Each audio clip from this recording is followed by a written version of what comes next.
Hey YouTube, it's me, it's the man who likes to RANT, dropping a fresh VID for you today. And you know what?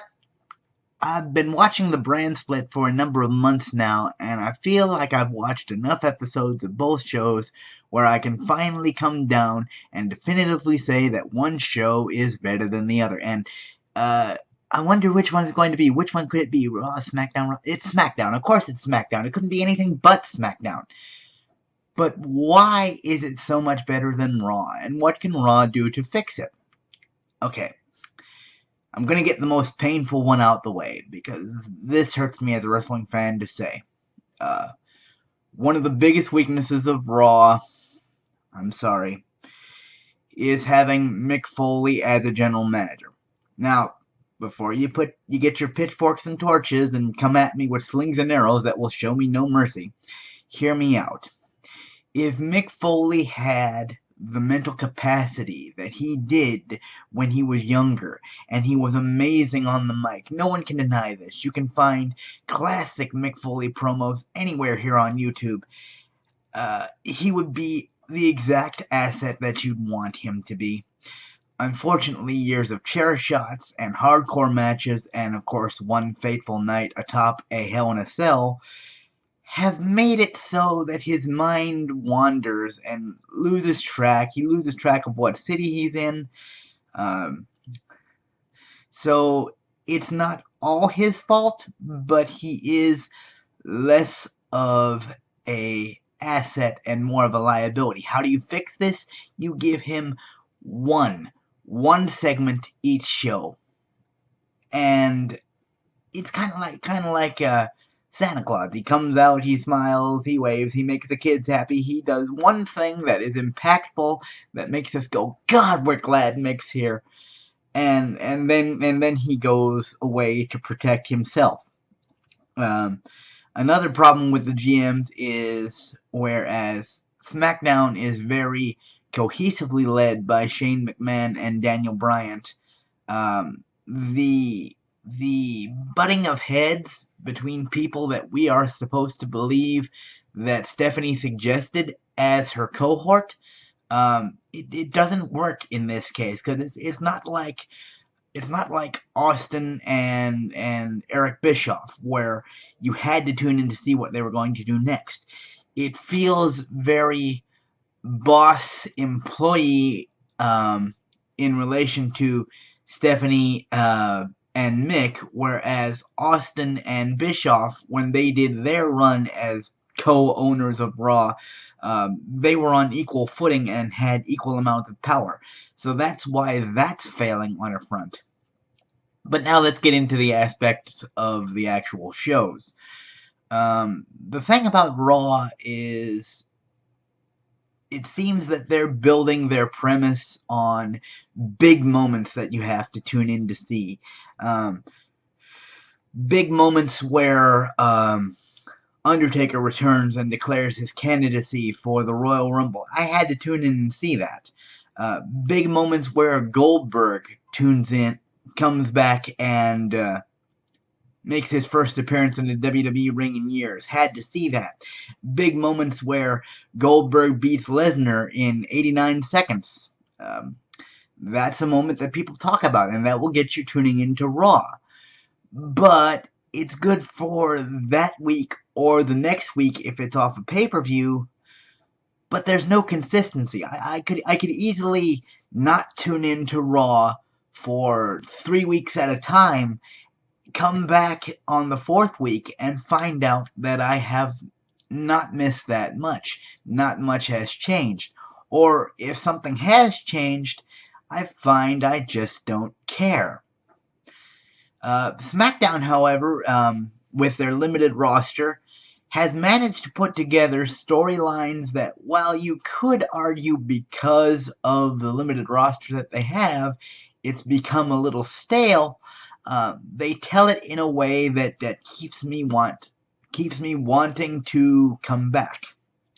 Let me give you an example. Let's go with Alexa Bliss, Becky Lynch, and the masked wrestler known as La Luchadora.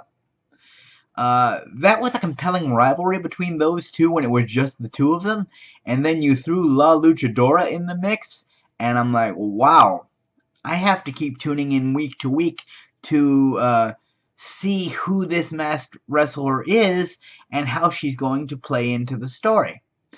Um, Same thing with the ongoing saga between AJ Styles and John Cena. I have to tune in to see how they're going to interact, how they're going to build their matches. That makes me want to come back to SmackDown. And the beauty of their storylines is it's so simple that you have to tune in every Tuesday because you never know when the final payoff is going to come.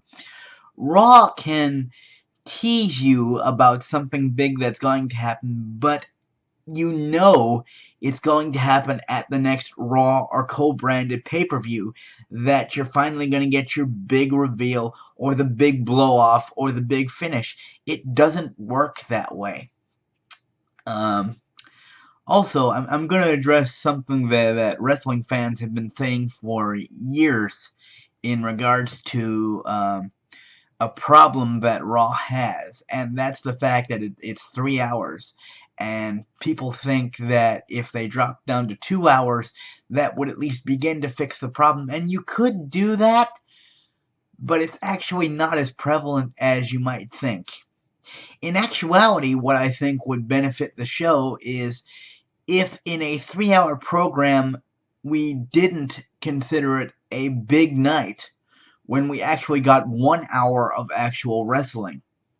And you can't sit here, Stephanie and Vince, and say, well, we don't have the roster for it. Bullshit. You know you do, because you stacked your roster from the draft to give you a huge advantage over SmackDown, and you're simply not using it. You could easily add an hour, giving you 2 hours of wrestling content if you consistently and well used the cruiserweight division alone.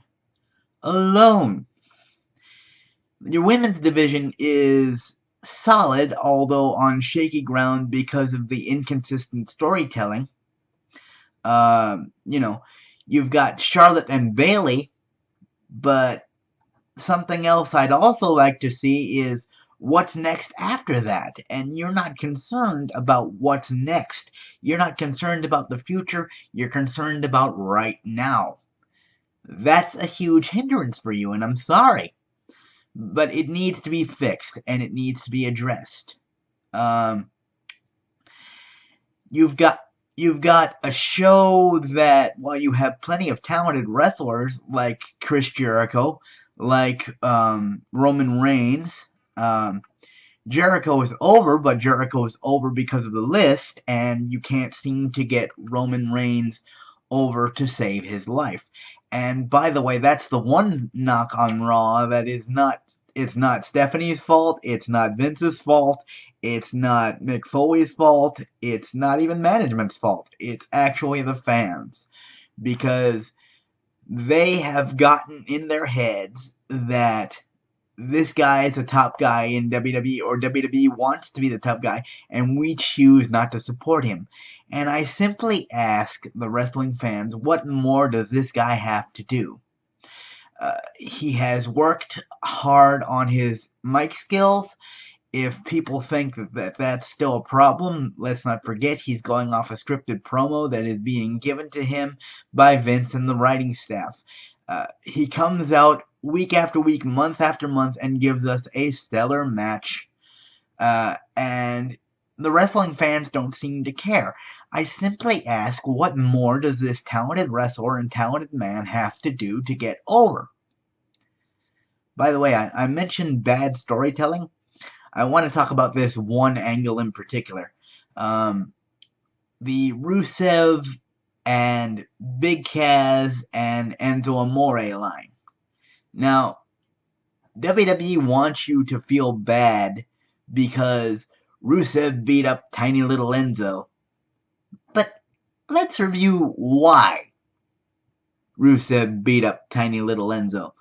Hey, all you married men out there, If some guy tried to make advances and get it on with your wife, and she didn't want those advances, what would you do? I'm willing to bet that you'd want to kick their butts, or more, even. But apparently, Rusev, for doing the exact same thing that any married man who's rightfully defending his wife would do, is the bad guy because Rusev bad Bulgarian. And Enzo tiny good guy? Uh, no. No, it doesn't work. It makes no sense. No sense whatsoever. But these are the kind of stories that Raw is spitting out on a consistent basis. Now, don't get me wrong, they do things right. For example, you've told a compelling story of the rise of the tag team of Cesaro and Sheamus, and good on you for doing so. I do think it is unfortunate that all because of a slip of the mouth that Carl Anderson apparently had backstage when he was voicing his discontent, that you have sacrificed a huge rallying point in the tag team division of the club. But I'm hoping against hope that with the storyline they've started with Cesaro and Sheamus, that'll begin to change. And you've told that in an interesting way, a tit for tat kind of thing. And I like it. There are things that Raw does well, but the problem is they do it well in a sprint form. We got to get this done right now, and we got to get it done this moment. We got to get this moment etched in fans' memories. Whereas SmackDown tells their story in a marathon form. We don't have to get it done right now. We have to plant little seeds to get people to keep coming back to our brand again and again and again. If you manage the Raw roster properly and begin to tell a story that makes people come back to Raw every week, you'll begin to see your ratings increase, you'll begin to see your arenas fill, and that'll put more green in Vince's pocket, which makes everybody happy. At least that's this ranter's opinion. What are some of the things that you'd like to see Raw change? Post down in the comments below. I really would like to get a debate going with all my subscribers and even people that are just stumbling on this channel for the first time. If you have an opinion on this topic, please feel free to share. You're welcome to do so. And I promise that if anyone does comment, I will reply quickly because I understand the importance. Thank you guys for watching. Ranter's going to get off the soapbox.